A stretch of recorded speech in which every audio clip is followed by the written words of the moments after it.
I learned a new game this week, a game that you can use as a retell, and it works really great. Come join us on this week's Kid Story Quick Tips and discover what that is. And it only uses one object.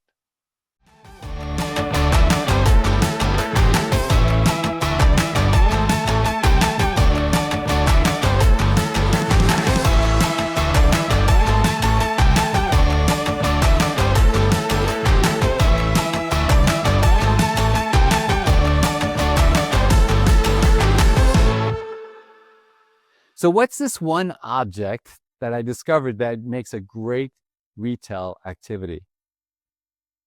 It's a dice. Now, you may not have a big dice like this, but maybe you've got a small little dice, or one that you can make, with just cutting and taping some paper together and put the numbers on the sides. And here's how it works. You tell everybody to think of a number between 1 and 4. And you've got those numbers in designated corners in your room or in the field or wherever you might be. Now you have the kids think about what's a number between 1 and 4. Now I want you to go to the corner that has that number on it. And then you need to make sure that there's somebody, at least one person in each of the corners.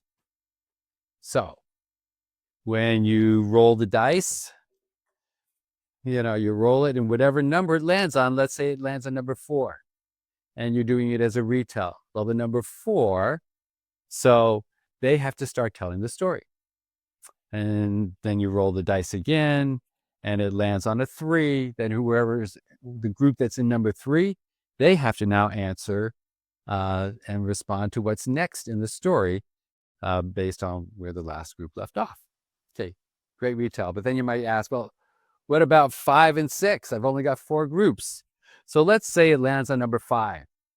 The way I've done it, which is really a lot of fun, is the groups need to swap corner to corner from one diagonal to the other. And so everybody's meeting in the middle and everybody has to cross over on the number 5. Okay. And then now they're that new designated number. They're no longer 2, they're number 4. They're no longer 1, they're number 3. And they've gone back and forth. And let's say it's number 6. Okay, so what I've done here is have them just move clockwise one place over. So now instead of being number 1, they're number 2. Instead of being number 3, they're number 4. And so they get to move every time it becomes a 5 or it becomes a 6. It is so much fun. It's great. Everybody's anticipating what's it going to be when the dice rolls, and get to go to that square. Now, I just explained about retell. You can also use this for questions. So, have 6 questions. Maybe question number 1 is, what did you like about the story? Now, if it rolls on number 1, group number 1, they have to share what they liked about the story. And you may get several responses out of group number 1. And maybe if it rolls on number 6, and the question number 6 is, now what are you going to do with what you've learned in the story today? Maybe number 5 is, what did this story tell us about Jesus?